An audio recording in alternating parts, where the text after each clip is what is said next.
Dari 151 jiwa, hanya 44 yang masih hidup, semua yang lain binasa dalam gelombang. Bahkan juga di koran-koran tersebut dikatakan pohon-pohon kelapa pun tercerabut dan terbuang, ya, hanyut.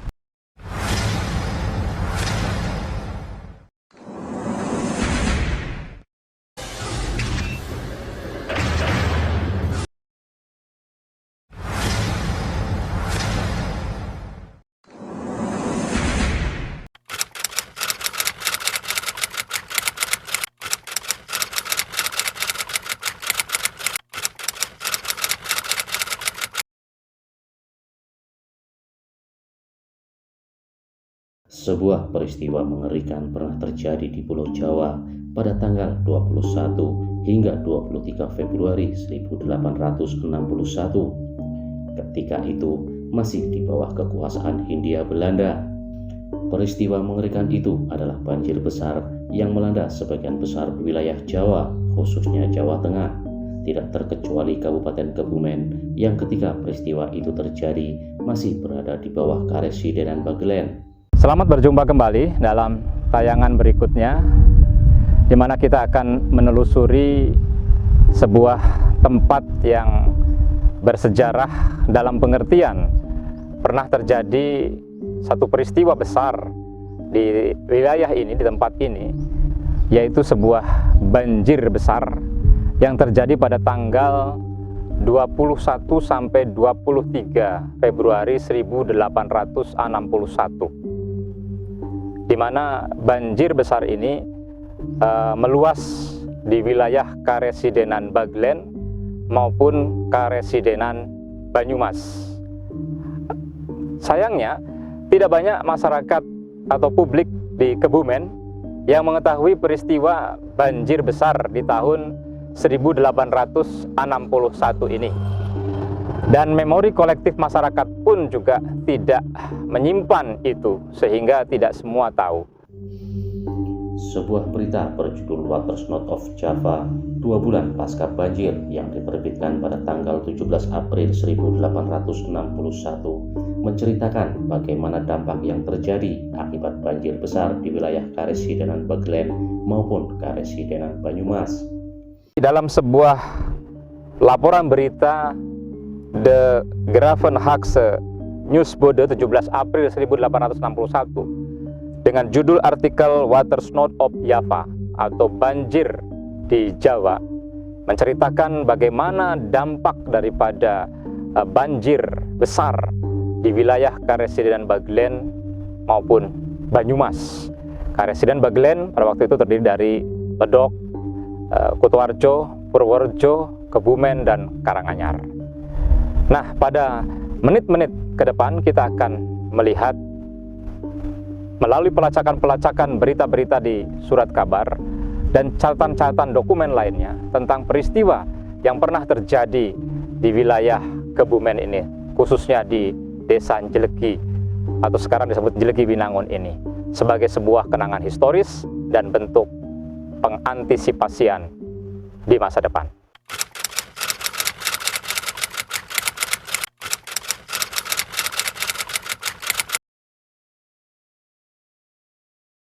Untuk wilayah Karesidenan Bagelen sendiri, kita mendapat informasi dari beberapa surat kabar. Dikatakan bahwa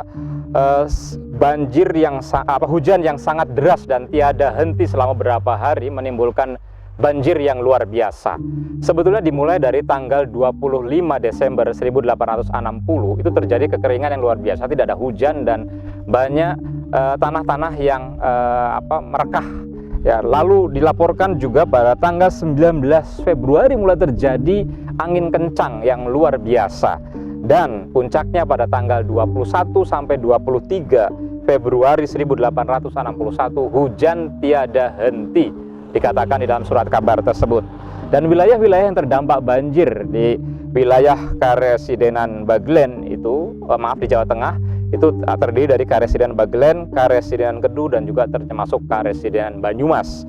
Dan dikatakan dalam salah satu koran juga bahwa dikatakan Sungai Bogowonto mengalami keterputusan, ya, dan sejumlah kayu terbawa hanyut oleh air, bahkan sejumlah pohon-pohon juga terbawa hanyut. dengan laporan itu kita bisa melihat bagaimana dampak daripada banjir itu terjadi pada tahun 1861. Itu di wilayah Bagelen ya, dilaporkan tentang Sungai Bogowonto, Sungai Tepus, Sungai Jali dan sebagainya.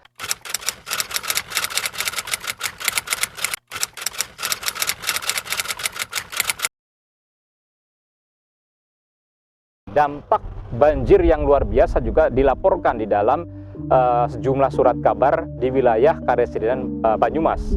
Yang disebut Karesidenan Banyumas di sini dalam hal ini yaitu Cilacap, ya, Purwokerto, Banyumas, ya, Banjarnegara, ya, Purbalingga. Nah, tapi menariknya ada yang berbeda laporan banjir di Banyumas ini dengan di Bagelen, ya, termasuk di Kebumen yang di Bagelen. Kalau di Banyumas ini terekam di dalam memori kolektif masyarakat, ya, artinya masyarakat banyak yang masih tahu mengenang peristiwa tersebut, ya. Bahkan di dalam sebuah plakat yang tertulis di pesantren Gupi, ini bekas gedung asisten residen, ya. Di situ ada tulisan plakat dalam bahasa Belanda, tulisannya overstroming te Banyumas, yaitu banjir besar di Banyumas. Lalu diberi keterangan tanggal 21 sampai 23 Februari 1861. Dan plakat itu diletakkan tepat di mana debit air itu mencapai puncak tertentu, ya, di tembok tersebut. Lalu juga ingatan kolektif masyarakat juga pada beberapa puluh tahun sebelum tahun 1861 di Banyumas juga pernah ada sebuah sasmita dengan kalimat petik mangan manggar, ya, jadi ikan memakan manggar. Itu kan sesuatu yang tidak mungkin, ya. Tetapi ketika banjir besar terjadi, ya, yang mencapai atap-atap rumah penduduk, mereka mulai mengerti apa yang dimaksud dengan bedik mangan manggar, ya. Jadi karena banjir yang sangat tinggi sampai mencapai setinggi pohon kelapa. Dan yang menarik juga ada testimoni lain dari William Barrington, ya, dalam bukunya Life in Java. Ya, beliau pada waktu itu mengunjungi Banyumas dan juga mendapatkan laporan-laporan dan cerita-cerita baik dari bupati yang ada pada waktu itu tentang peristiwa banjir besar di Banyumas. Dan yang terakhir adalah sebuah catatan penting dari mantan bupati Banyumas yang tinggal di ibu kota di Purwokerto, yaitu Memoir Ganda Subrata dengan judul Kenang-kenangan 1933-1950. Di dalam buku beliau ini berisi tentang kesaksian bagaimana banjir besar melanda Banyumas pada waktu itu, bahkan sampai ke atap rumah. Dan dikatakan bahwa pendopo Si Panji pada waktu itu menjadi tempat jujukan atau menjadi tempat orang-orang berlindung, sehingga mereka sampai menaiki atap pendopo Si Panji. Nah, kenangan itu dianggap sebagai bahwa pendopo Si Panji membawa keramat, ya, sehingga selalu diberikan sesaji penghormatan. Dan juga ketika nanti Kabupaten Banyumas itu ibu kota dipindah ke Purwokerto, pendopo Si Panji pun dibawa ke sana sebagai sebuah kenangan bahwa di pendopo Si Panji juga pernah menjadi tempat berlindung dan atapnya dipakai untuk naik masyarakat Banyumas. Berarti pada waktu itu bisa dikatakan banjir itu sampai mencapai atap rumah, sangat tinggi sekali.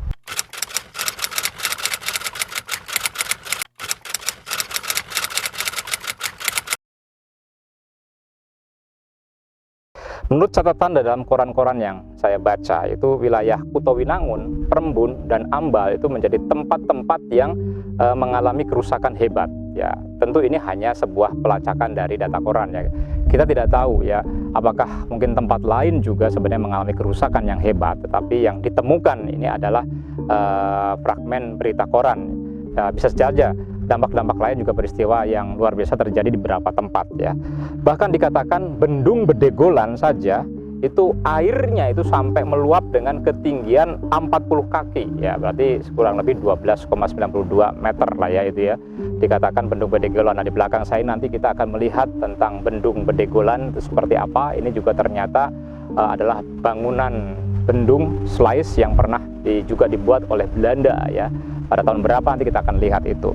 Lalu dikatakan dalam laporan koran tersebut 148 desa menunjukkan pemandangan kehancuran yang mengerikan setelah air surut. Ya, 148 desa dikatakan mengalami dampak ya, yang mengerikan ketika air mulai surut ya.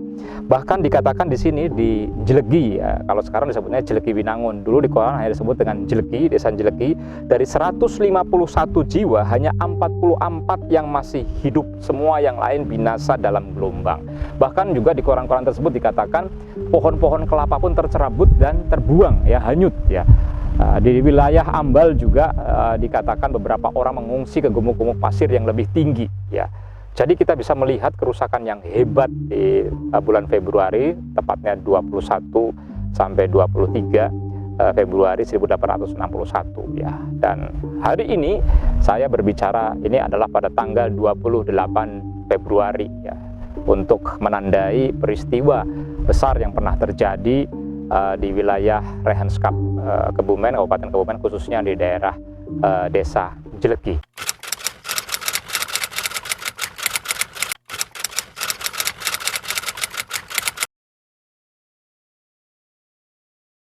Dalam pelacakan saya, dalam berita-berita koran yang saya muat di dalam blog saya, memang tidak lagi terjadi peristiwa seperti tahun 1861 hebatnya kekuatan banjirnya, tetapi tetap terlacak pada tahun-tahun tertentu, yaitu tahun 1904, lalu 1928, 1929, 1937, banjir-banjir yang melanda Kebumen khususnya. Dan satu nama yaitu distrik ya, atau Kawedanan Alian selalu disebut di setiap periode tahun banjir tersebut ya. Jadi pada tempatnya tinggi ya, di tahun 1904, 1928, 1929, 1937 nama Alian disebut, selain tempat-tempat lain ya tentunya ya, seperti Sungai Kedung Bener, Sungai Lukulo yang meluap ya disebutkan ya, dan jumlah kerusakan-kerusakan yang terjadi di desa ya. Tapi nama Alian selalu muncul dalam laporan koran tersebut. Nah, inilah berita-berita banjir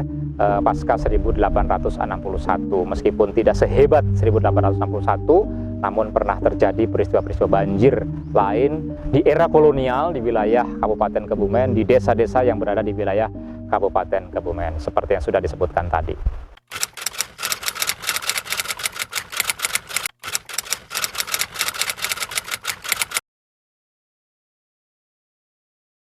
Saya berdiri saat ini di kawasan Bendung Bedegolan atau Sluis, dalam bahasa Belandanya Sluis Bedegolan. Seperti yang tadi sudah disampaikan ketika memaparkan dampak banjir besar, itu bukan hanya merusak desa-desa pada bulan Februari 1861, tapi juga membuat Bendung Bedegolan ini mengalami kerusakan yang hebat. Nah, Bendung Bedegolan ini kalau saat ini diberi nama Pos Hidrologi atau Pos Duga Air Bedegolan. Bendung yang dikelola oleh Balai Besar Wilayah Sungai Serayu Opak dan tertulis dalam plang dibangun tahun 1989. Tapi keberadaan Sluis Bedegolan ini sebenarnya sudah lama ada, sejak era kolonial ya. Ada dua sumber yang bisa menjadi rujukan kita tentang keberadaan Bendung Bedegolan ini sejak kapan dan dalam tujuan apa dibangun pada era kolonial. Yaitu sumber yang pertama dari koran The Javase Koran 10 Desember 1867. Ini ada sebuah laporan tentang pemasangan saluran air atau water leading Bedegolan dari Sungai Gebang di Afdeling Kebumen Karesidenan Baglen. Nah, di dalam laporan ini dikatakan bahwa pada tahun 1851 seorang insinyur bernama Holm memulai membuat desain saluran air di Bedegolan. Dikatakan panjangnya 7.965 hasta dan titik suplai airnya dipusatkan di Kedung Yoh. Saya sendiri tidak berani memastikan di mana Kedung Yoh itu berada karena ini adalah nama lama ya, nama-nama dari sebuah desa nampaknya ya. Dan biaya yang dikeluarkan sebesar 122.600 florin melalui proses kerja wajib dengan biaya per hari sebesar 0,10%.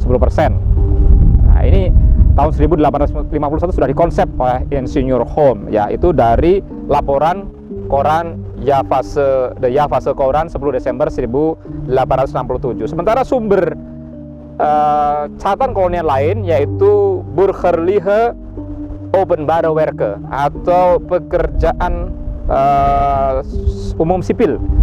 Ini pada tahun 1909.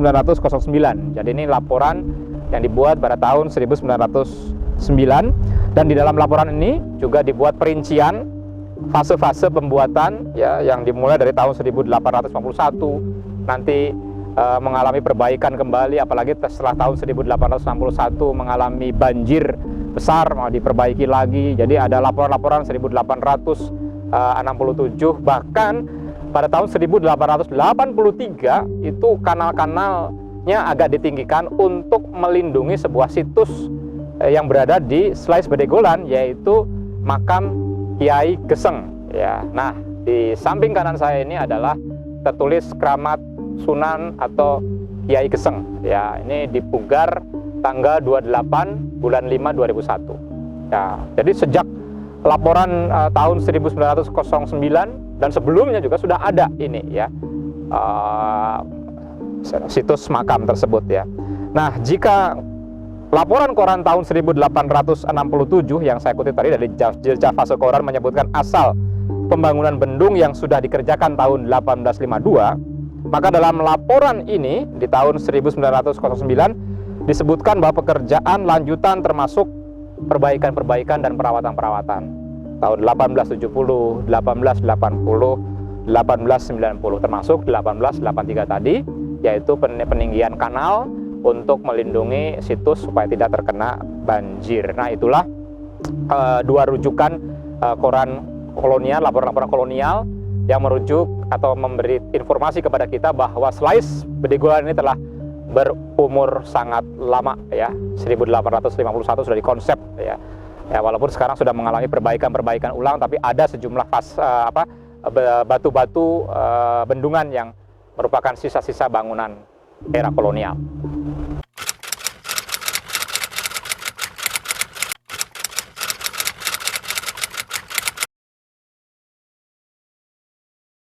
Pak, asma sinten, Pak? Pak, kula Ngadio, Pak. Pak Ngadio gitu. Nggih. Tugasnya tengger iki napa, Pak? Sebagai Mantri Pengairan Mantri Pengairan ya. Dari tahun berapa, Pak? dari tahun 88. 88. Wah, berarti sudah berapa tahun ini, Pak? Sekarang Sekitar 33, Pak ya. 33 tahun ya, Pak ya. Iya. Apa Pak suka dukanya, Pak? Suka duka. Kerja di sini selama 33 tahun. Ini sawangannya cuma air loh, Pak. Iya. Kalau di Bendung Bedegolan ini suka dukanya banyak. Kalau ketika banjir kita harus berusaha menutup walaupun ada hujan atau kendala apapun, kita harus turun ke bendung, harus mengoperasikan bendung. Iya. Pintu Pak, bendung. ini kalau kerja ngawasi air begini, Pak, hari siang saja atau Siang malam. Siang malam, ya, Pak? Ya, siang. Kalau malam jam berapa itu, Pak? Sewaktu-waktu. Sewaktu-waktu. Sewaktu-waktu. Maksudnya kalau hujan, Pak, kalau ya? hujan. Pak, mungkin kalau malam apa selain hujan, Pak, dijaga atau mungkin ada hal-hal lain, Pak? Ya, ada hal lain kemungkinan nanti kalau pintu sudah naik semua, nanti ada orang iseng nutup, kadang-kadang hanya untuk nyari ikan. Pernah ada yang Pernah. gitu ya, Pak ya? Itu Pernah. dampaknya apa ya, Pak, kalau sampai diisengin gitu terus nggak terawasi gitu, Pak? Dampaknya itu nanti di belakang airnya tetap kurang, karena kurang semalam aja nanti di daerah hilir itu sudah ribut. Sebuah putaran kecil Iya. berdampak ke beberapa wilayah kecamatan Betul, lain ya, Pak? betul, ya? betul. Ini mengairi berapa kecamatan ya, Pak? Air Ini 7. 7 ya, Pak? Ya? 7 Mana aja, Pak? Kutowinangun, Kawinangun, Prembun, Rembun, Bonorowo, Rowo, Mirit, Mirit, Ambal, Ambal, Bulu Susantren, Santren, Kecamatan Butuh sedikit. Kecamatan Butuh sedikit. Iya. Ya, ya. Areal itu masih Dan ini Bedegolan. wilayah bendung ini dibagi dua ya, Pak ya. Yang bendung ini masuknya wilayah desa Kabuaran, Kabuaran ya. sebelah Kecamatan hilir, Kabuaran, ya Sebelah hilir ini udah Jelgewinangun. Jelgewinangun. Iya.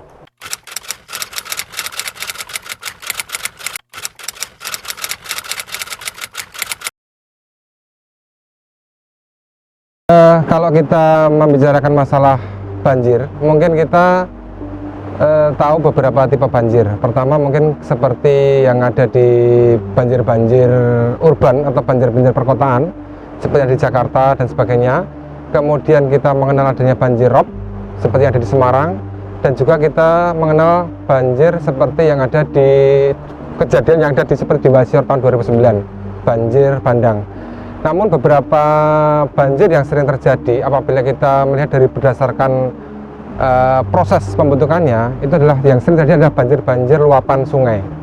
Nah, banjir luapan sungai ini kalau kita lihat ada beberapa proses kejadian. Kita akan bedakan mungkin banjir luapan yang ada di daerah-daerah selatan Jawa dan daerah-daerah seperti yang ada di Bengawan Solo. Kalau di Bengawan Solo itu dia banjir luapannya dia seperti adanya suatu aliran air, kemudian dia masuk pada aliran utama, kemudian ada suatu backwash atau aliran-aliran yang mundur, itu menjadi suatu luapan. Kemudian beda dengan dia yang ada di karakteristik yang ada di daerah-daerah selatan, terutama di daerah Kebumen. Namun sebelum itu, kalau kita melihat dari sisi banjir, hal yang perlu kita ingat adalah banjir dipengaruhi oleh suatu faktor, faktor pemicu dan faktor pengontrol. Faktor pemicu adalah faktor yang sangat utama. Bagaimana faktor input hujan menjadi suatu bagian yang paling penting untuk daerah untuk bisa menjadi banjir. Banjir ini kadang berulang, sangat tergantung bagaimana curah hujan yang tinggi, kemudian durasi yang lama. Bagaimana suatu durasi yang lama, kemudian curah hujan yang tinggi itu akan menyebabkan suatu kejadian banjir yang pengulangannya kadang bisa ratusan tahun. Beberapa kali kami mencoba untuk membuat suatu penelitian banjir di Pulau Jawa. Kami kumpulkan data-data hujan dari tahun 1800-an hingga tahun 2007 itu kita buat suatu periode ulang, di mana periode ulang itu kita buat periode ulang curah hujan harian maksimal, di mana hujan harian tertinggi pada waktu tahun itu, dan kita buat suatu analisa frekuensi hujan. Kita buat periode ulang 5 tahunan, kemudian 10 tahunan, kemudian 15, 25, 50 tahunan, dan sampai 100 tahunan. Dan kita klasifikasikan jadi 4 klasifikasi. Nah, kalau kita lihat daerah-daerah selatan seperti daerah Kebumen dan sebagainya, dia menempati curah hujan yang relatif tinggi. Dia menjadi kelas-kelas yang level-level ketiga, di mana curah hujan itu di atas 150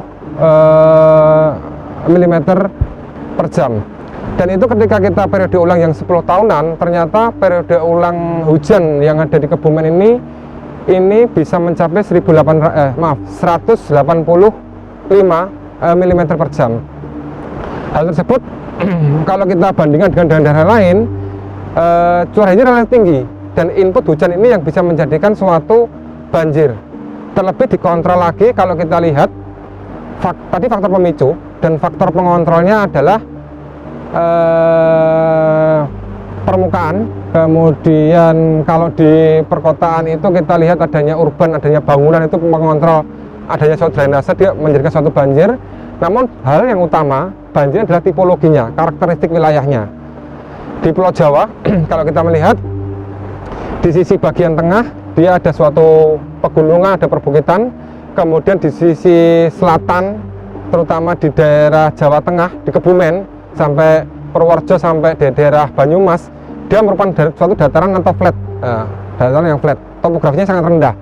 Kalau kita lihat dari sisi peta fisiografinya dari Bamelen tahun 49, daerah-daerah ini merupakan suatu daerah yang depresi, daerah-daerah yang cekung, daerah-daerah yang daerah yang apabila ada suatu genangan, ada suatu input hujan yang tinggi, pasti dia akan ada suatu genangan. Dan hal itu kita buat suatu tahun 2007 kita lakukan suatu penelitian dengan judul Banjir Pulau Jawa berdasarkan karakteristik geomorfologinya. Hasil yang kita peroleh dari penelitian tersebut bahwa daerah selatan, terutama di daerah Purworejo sampai Banyumas, kemudian di daerah yang utara itu daerah Jakarta, dia merupakan daerah yang sangat rawan banjir terhadap proses geomorfologinya, berdasarkan proses geomorfologinya.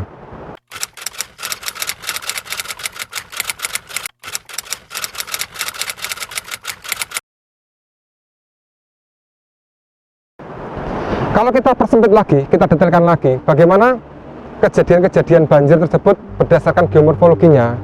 Di Kebumen kita lihat, di Kebumen kalau kita lihat kita bisa bedakan dua bagian yang besar, daerah yang datar dan daerah yang perbukitan. Daerah datar dari sebelah selatan. Kemudian kita lihat di daerah dari Kebumen, dari daerah Perembun hingga daerah Karanganyar, Gombong, dia merupakan suatu ada perbukitan, kemudian ada suatu dataran. Kalau kita lihat adanya suatu defleksi. Defleksi itu seperti ada suatu perbukitan, kemudian dia langsung ada suatu perbedaan topografi atau gradasi topografi yang sangat mencolok. Nah, hal tersebut ketika terjadi hujan, dia alirannya sangat cepat. Nah, kalau kita bandingkan dan bagaimana dengan masa lalu mungkin berbeda dengan masa sekarang. Kita akan lihat beberapa kenampakan proses geomorfologi yang kita sebut sebagai kipas aluvial. Kalau saya identifikasi tahun 2020 kemarin, kita buat suatu peta geomorfologi yang agak detail di Kebumen. Di daerah-daerah tersebut kita ada kipas aluvial di daerah Karanganyar, di barat Karanganyar, kemudian di daerah Alian, itu ada suatu daerah kipas aluvial. Nah, kipas aluvial ini terjadi ketika ada suatu proses defleksi lereng, ada suatu lereng, kemudian dia sangat curam, ada satu aliran sungai, dan sungainya ini ketika banjir dia membawa sedimen. Nah, sedimen itu membentuk suatu kipas. Nah, kipas ini berarti suatu pertanda bahwa dulu itu pernah banjir yang sangat besar.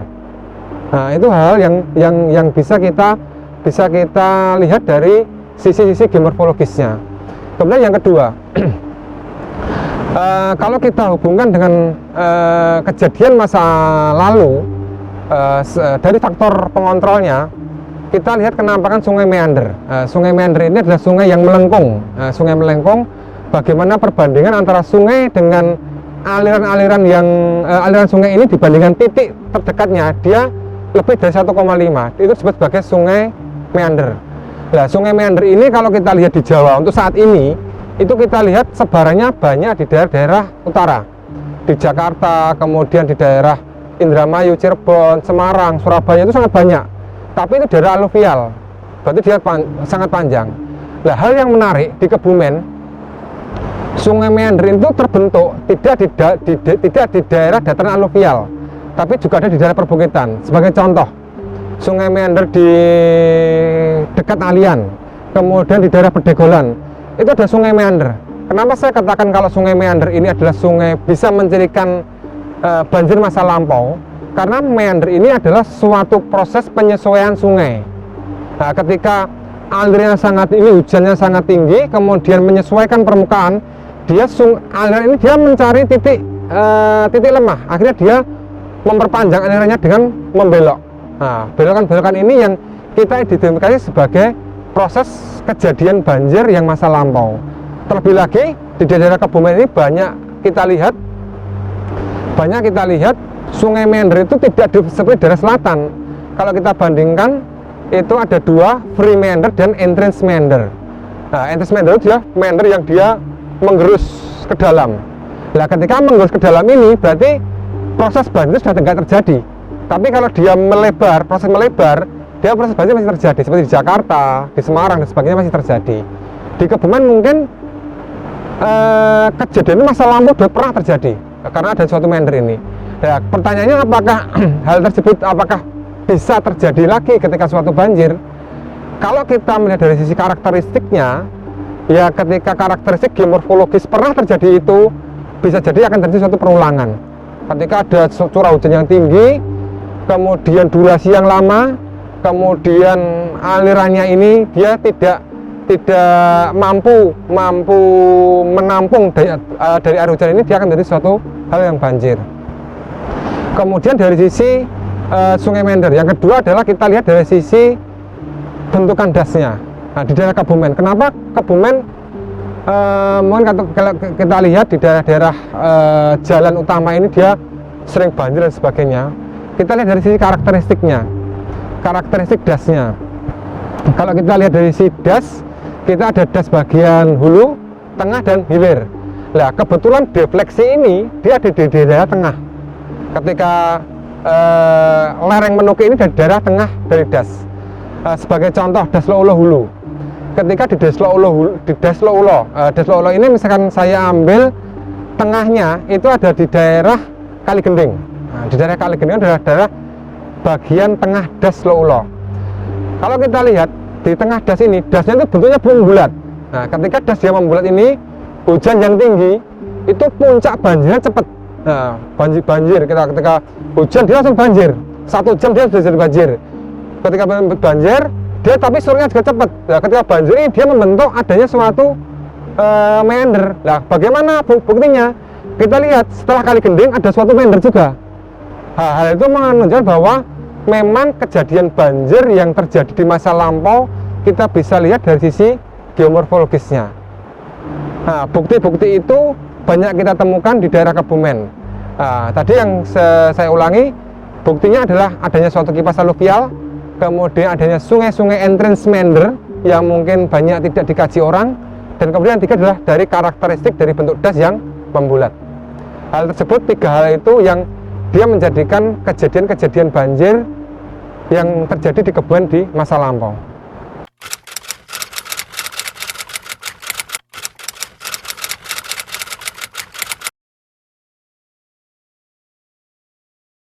Demikian ulasan kita pada hari ini tentang Bedegolan dan banjir besar 1861 dan juga sejumlah penjelasan pelacakan-pelacakan dokumen-dokumen historis serta juga penjelasan-penjelasan dari aspek geologis dan geomorfologis.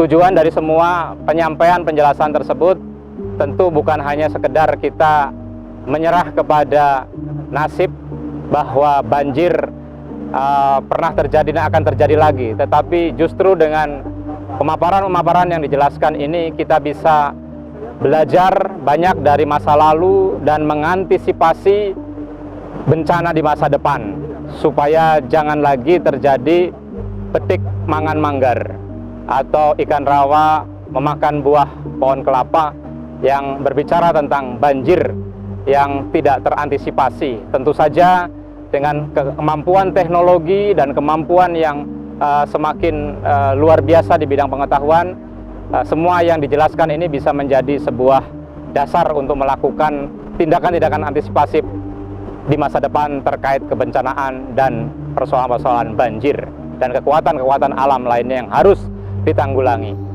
Demikian sekilas cerita sejarah tentang banjir yang pernah melanda daerah Kabupaten Kebumen di era kolonial. Nantikan kisah-kisah selanjutnya masih di Lentera Senja.